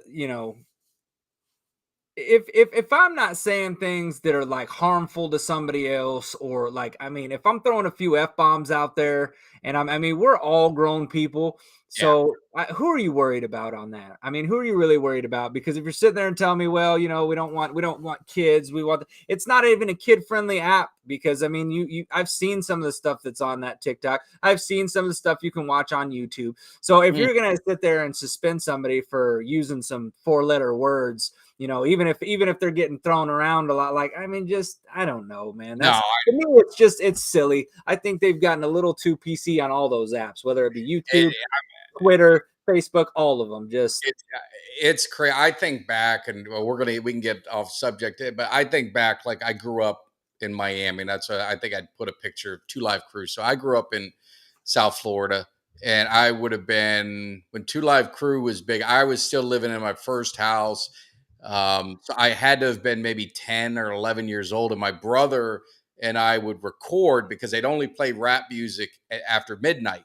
And so, remember, they had the cassette tapes, and you hit record and try, and then if you're up for that 30 minutes, you'd flip the tape and hit record again and fall asleep, and whatever was on, you'd listen to it the next day. And the music that I listened to with 2 Live Crew, Poison Clan, Ghetto Boys, NWA, all of what you had, you would have thought that I would have turned out, and all of us in that generation would have turned out to be some deranged, people. But, most of people are all like successful.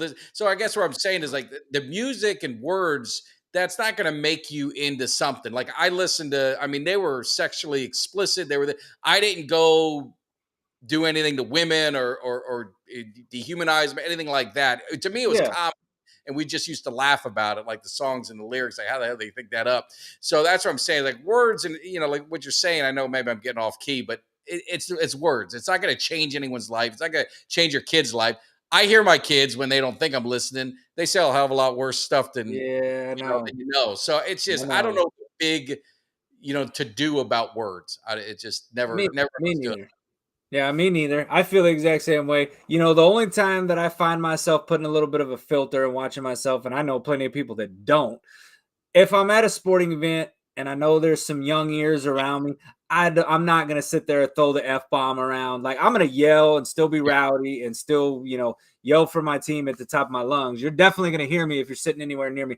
But I do tend to be more conscientious of what I'm saying. Like, if I see, some little 12-year-old sitting next to me, 10-year-old, I'm not going to be, F this, F that, or whatever. I don't really even do it when kids aren't around, to be honest with you. Well, I'm considerate of, maybe nobody else wants to hear me cussing like a sailor. I'll do that in my own time. But I'm definitely loud, and I'm definitely, I don't think anybody would say I'm obnoxious. I've been, I've had several people watching games with me, and afterwards, even opponent from other teams have come up and said, "Hey, I thought you did great." Fans of other teams, I thought you're a great fan. That's the kind of fan you like, and and that's what I love about sports. Be passionate about your team, but be respectful. You know what I mean? There's that line that you don't cross. I don't think anybody ever goes to a sporting event looking to fight. I know I don't, never have. It's not what I'm there for. Not there to do that, and I'm not there to degrade anybody. I'm there to have a good time, and part of sports is shit talking. You know what I mean? And that should be embraced.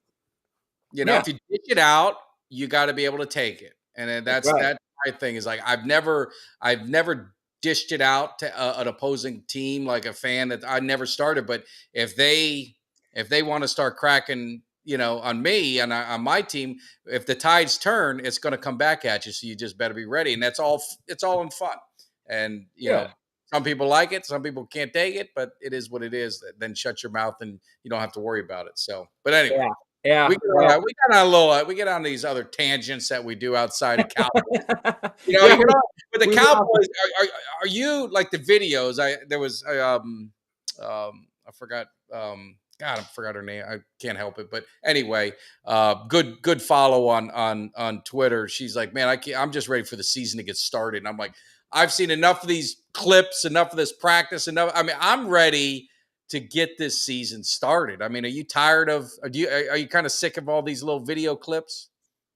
I mean, in a way, yes. I mean, obviously, I'm ready to get the season started too.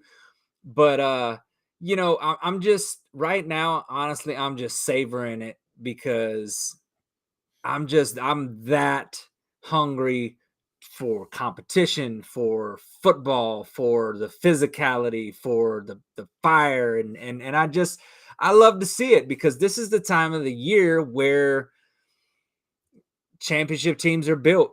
They're forged. They're forged in training camp. These relationships, these bonds, the connections, the friendships, the schemes that are implemented. This is the time when you start to see a championship team come together. And so for me, yes, there is that part of me that's like, God, let's just get through the preseason already. Can we get to week 1, man? I want Sunday night football, New York Giants, Dallas Cowboys. But then there's another part of me that is, is looking at this like, and enjoying some of the things. Like I'm going to be honest, I enjoyed the video where Trayvon Diggs, bitch ass. Like I enjoyed it. I thought it was great. And then Dak threw the football at him when he's walking away. I love that. So people talk about that and blow that all up. I don't remember the same thing when Cam Newton and Josh Norman got into a fist fight.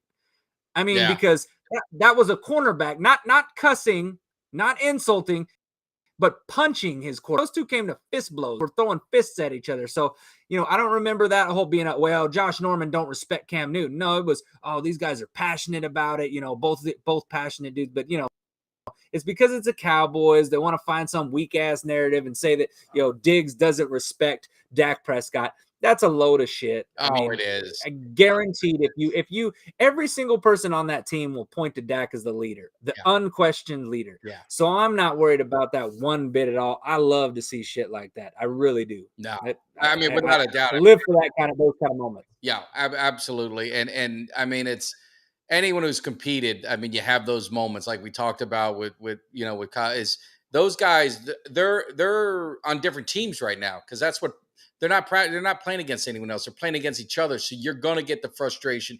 And from what reports were, the offense was kind of in the red zone, was putting it on the defense. Like I think they were 12 for 12 or whatever it was. So I think Dak said something. Hey man, we're gonna talk some noise.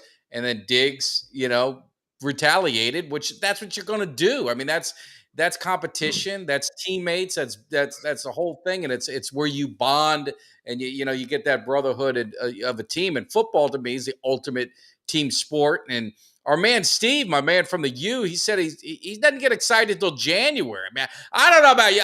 Look, man, I get excited week one. Man, I always tell my wife when we were for all the years we've been married. All I'm asking is for 16 weeks and hopefully maybe 20 weeks. That's all a year. And it's not even weeks, but days. Give me 16 days plus the playoffs out of 365. That's all you ask for. So thankfully, she's a big football fan too. So it makes it fun. But I love my Sundays and I love my Saturdays. College football. I mean, who doesn't love? I mean, how can you not love college football? This is the best time a year. You always want the season to be longer, but I know it can't. I know they can't. I mean, I'm gonna be honest. I get hyped for the draft. I mean, I'm hyped. I'm hyped for the smallest little bits of things. Like I'm hyped for preseason. Like I'm hyped for if I see a good play in preseason, I'm gonna be excited and I'm gonna be happy and excited. So yeah, I'm like you. But I mean, week one, that first Sunday. There's nothing like it for me at all. I mean, obviously, I know it starts on Thursday night. There'll be that Thursday night game, but and I'll enjoy that and I'll soak all that in. But that Sunday, we're playing Sunday night. You get to watch all the games, and it's just you that like excitement that? builds and builds and builds.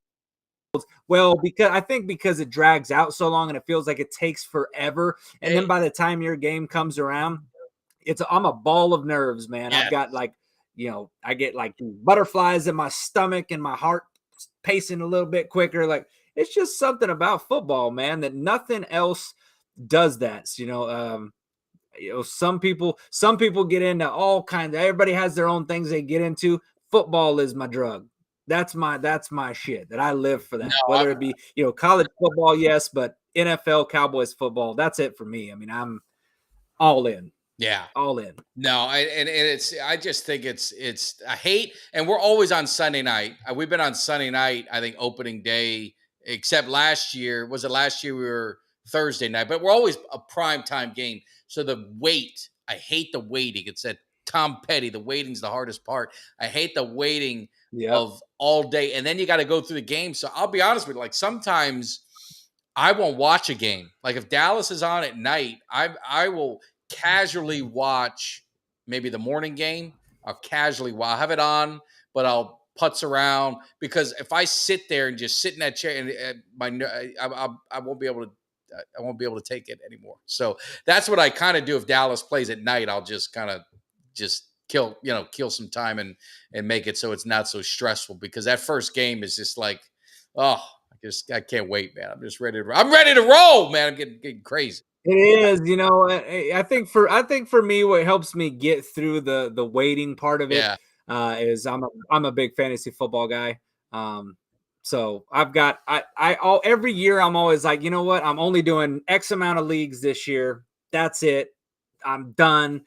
And every year somebody will come and say, hey, do you want to join? And I'm like, yeah, I'll do it. I'll do one more team. So then every year I end up. But go ahead. I end up with one too many leagues, like always, and so I spend. But I love it though, because I'm sitting there and I'm scouring, and I know, I pay attention to the draft. I know what players are projected to be good in the NFL, so I try to go out and try to be, get the sneaky guys that nobody's gonna snag up. Because I can promise you this year, and I won't give anything away if anybody in here, if I'm playing fantasy football with anybody, actually, you know what? I can't even say it. Fred Jones is on a league that I'm in. I can't say who I'm going after, so I'm not going to say it. But I'll get some guys, man, that are sneaky on the radar. So I like that. So that keeps me occupied during the day, watching my fantasy football scores and And Yeah. I don't know about you, but I love the red zone. I like the red zone. That's my kid likes that, and I can't like. I don't. I watch the red zone like in the early game. Usually the crappy games on early, so I'll watch the red zone at 12. But I'll usually watch the game of the week, like the 3:30 or 4:30 big game. I'll watch that. I won't watch red zone there, but usually early I'll Yeah. watch. I'll watch the. Well, before they were diagnosing all these kids now with ADHD, I'm pretty sure that's what I still have now. I'm just unmedicated. So the red zone for me is like just that's what a guy with ADHD needs. It's like, all right, touchdown, switch the channel. I touchdown, Yeah. switch the channel. So Yeah. I like it. I like it. Yeah, it's fast paced, and yeah, I won't be at the LA game. I'm actually going to the New England game, which I think is before that. I don't know. I'm going after the LA game. The LA game. When is the LA game? It's like it's a Monday night game, but I know either Dallas plays the week before or the week after, and I'm going to that one. Maybe it's the Giants or something. So I won't be there. I don't know. Do you travel? You traveling out west, man? I won't be making it. I'd love to make it to a game out west, man. Honestly, I've never been that far out west. I'd like to go to a game out west, but I don't think I'll be making it out this year. I was just thinking it was October. I was just about to ask that. It's October game, October 16th. Is that the game? Is that I game? know I'm going the Yeah. first, and then I think I don't know. I know I won't be there. I want to go. Yeah. LA is like that stadium is one of my bucket list places that I'd love to go check out. That Oh stadium. yeah. Absolutely. Being the other one, but maybe we'll go to the Super Bowl, then I might go there. But I would never pay that price. Maybe just go for the entertainment. But yeah, so you're going to be in a fantasy league because our fantasy football show, they're going to be doing a fantasy draft, and we're going to be doing that. So you're tied into it with me and Jimmy. Doug, who got into it with Vince on the show, our man Doug. So he was challenged to go in. So I think we got one spot left. I was going to maybe see if maybe Malik Rozier or Eugene Lockhart, see if one of them want to, we'll get a former player in the league to spice it up a little bit, so we can have some good trash talking if we end up whooping them up. So we'll have that. So that'll be on there. So you got one more league to go in. Yeah, I'm always down. Like I say, I always say that I'm going to cut it off at X amount. I never do. Yeah, I never do. Yeah. There's always one. So I enjoy doing it though. It's fun, and try to play and win for pride, or try to play and win for money. It don't really matter. It's just it's a lot of fun. I like fantasy football, but I will say there is one thing that I stand by. I don't draft Eagles players. I don't give a shit how good they are. I don't care how good. I don't draft Philadelphia Eagles players. People say, "Well, you're narrowing down your options there," and I say, "No, I'm not. I'm not. There's only a couple players on that team that I would even put into consideration, and I can find better talent elsewhere. I'm not gonna have a damn Eagle on my team where I've got to be like, well, I hope this guy does good, because every week I hope they all do bad. Every single week I hope. Well, I can tell you, I'm glad you said that. You and I must be related in some way. My son comes home, and all his friends are getting ready. Some friends are going away to college, some are staying home. So they did the draft this last weekend, and he comes home and I say, "Hey, Dad, I got my draft." I said, "All right, well, who do you have?" He goes, "Well, I got Jalen Hurts at quarterback." And I said, "What?" I see. He goes, "Well, he was there." I said, "How? I mean, why would you draft?" I mean, that is such a problem that if you're a real Cowboys fan, you're going to be, and there's money involved. Now, this isn't a free league. This is, you're putting, 18-year-old kids are, put $50 or whatever they put it. That's a lot of money adding up for that winning. I mean, you're going to be torn, and I would never want to be put in that situation. I want them to lose every week. I want Hurts to do bad. I don't want any harm to him, but that's it. I would never, and I'm the same. I would never draft Eagles on my team. I may draft a tight end or something like that, but I'll never draft a receiver. I'll never draft a quarterback. There's no way in hell that I would do that. I just couldn't live with myself. Nah, me neither, man. Because there's no way in hell that I'm rooting for him. It's funny because I've had players from other teams. I think I had Saquon Barkley one year that I had him or what. I've had players from other teams besides the Eagles. But what's funny is when they play the Cowboys, I'll put him on the bench. And I do that because, and some people are like, well, you're stupid. Why would you put that guy on the bench? And I was like, because I refuse to root for this guy to have any success against my team at all. Like, I can't do it. I don't want to do it. I don't want to compromise It compromises myself. yourself as a fan. It does. And I'm like, I'm not going to do that. You know what I mean? Because if he's doing good, if that guy I drafted from an opposing is doing good against my Cowboys, well, then, that means we're probably not doing too well. We're probably losing. So Yeah. I don't want that. I don't get it. It worked out for me pretty well in the past couple of years, though, because, some of the wide receivers that I've had when they've gone up against the Cowboys, Trayvon Diggs locked their asses down. Yeah. So it worked out pretty good for me. I had Justin Jefferson, and I put him on the bench last year when they played Minnesota. And yeah, I'm telling you, there was plenty of people that thought I was crazy. I had good depth though at wide receiver, but yeah, everybody was like, dude, you're benching Justin Jefferson. And he got like 2 points. He had like 1 catch that game. And they were like, damn, Diggs locked his ass up. He didn't do shit that whole game. So I think he had like 2 points or something like that. So it worked out well for me last year. It's worked out well in the past. Like I just, whatever. It is what it is. I'm not going to compromise myself. Yeah, well, yeah, and then there's no way, Kelsey. Yeah, there's just no way I could have anyone, any Eagle, anything on my team like that, especially in the East. I won't have any. I'll never draft quarterback in the East, no matter who it is. I usually. I mean, people could say what they want about Dak, but he's always been a good fantasy quarterback. So I like him. But it's interesting you said Diggs. And it's funny locking down Justin Jefferson because you see they rank these guys and Diggs always seems to get slighted, but I just remember games where Justin Jefferson's a great example where he locked him down. Mike Evans, he would go against these guys, Brown, with the Eagles. And it just doesn't seem like he gets the respect he does. They always call him a ball hawk, but he's a pretty damn good cornerback too. He's not he's a risk taker, but he does a hell of a lot more shutting down than he does getting beat. Yeah, I think in my opinion, I think he's a complete corner, man. I think he's what you want in a guy because you get a guy like Jalen Ramsey who's considered a lockdown quarter, but he doesn't get the interceptions, Yeah, I remember when we had Byron Jones, there was that whole thing about Byron Jones. He didn't get the interceptions, but he did pretty good in coverage against people. Now, I thought that Miami overpaid him, and I never really was like, we missed out on that one. We should have kept him. I thought what Miami offered him, I thought was too much. But I think with Diggs, I think you get the best of both worlds because that year they had 2 years ago where he had all the interceptions. They're saying, well, yeah, but he's giving up a lot of yards. Well, then the next year the interceptions were down, but he was locking people down. Yeah. So, and he still had interceptions. So it's like now you get the best of both worlds because he can be aggressive, but he can also lock you down. He can get the picks. If the ball's anywhere near him, he's coming down with it.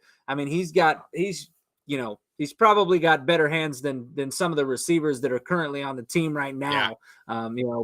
Before cuts, obviously, but he's got great hands. He's got wide receiver hands, and he's got DB skills. That's the best thing that you can ask for. He doesn't get enough credit because of the work that he did last year. I thought he rose to the occasion. Yeah. Thought he heard the criticism about giving up yards, and I thought he was way better last year in that. So, people will say what they want about Diggs. I don't know that there's really any cornerback, me personally, that I would take over him. I'd take him over Ramsey. I looked at Jalen Ramsey's stats, the whole pro PFF thing. Jalen Ramsey gave up more yards than Trayvon Diggs last year.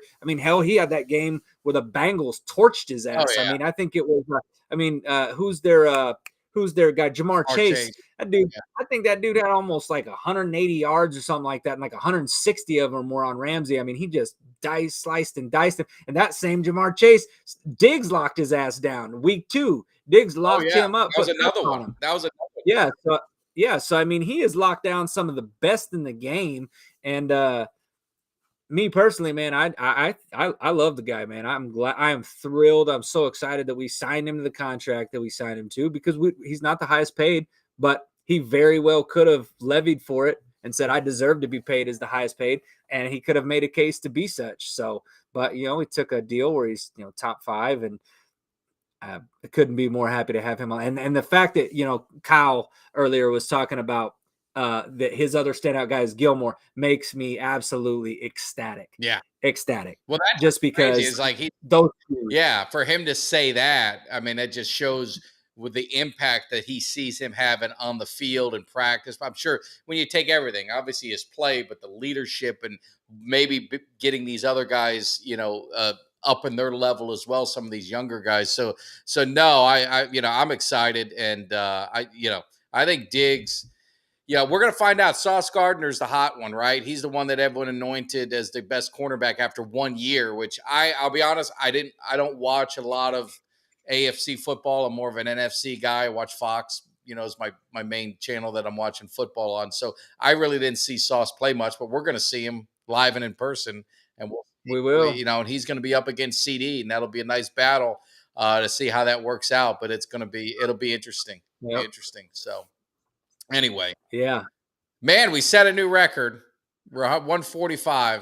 145. We just keep it a little bit longer every week. I We get a little bit longer. And I would go longer, but your boy's got to get up at 5 to go drive for 8.5 hours. So you know what? It's been it's been a long week for your boy as well, Yeah. and I've been having to get up a little bit earlier than normal, stay a little bit later than normal. So this is fun though. This is a stress relief for me. So I'm glad I get to come and do this, and that the people that support us, all of our subscribers show up in the chat and they do. And and make this worth it, and and always talking football with you, man. It's easy, man. Can't complain, man. It's a stress reliever, man. It's like I was telling, and we're going to cut it, but I was just telling my brother, because they did the show, and I was giving them just kind of feedback, and they had a whole template. They had everything they did and all this and that. And I said, I don't even talk to Kelly during the week.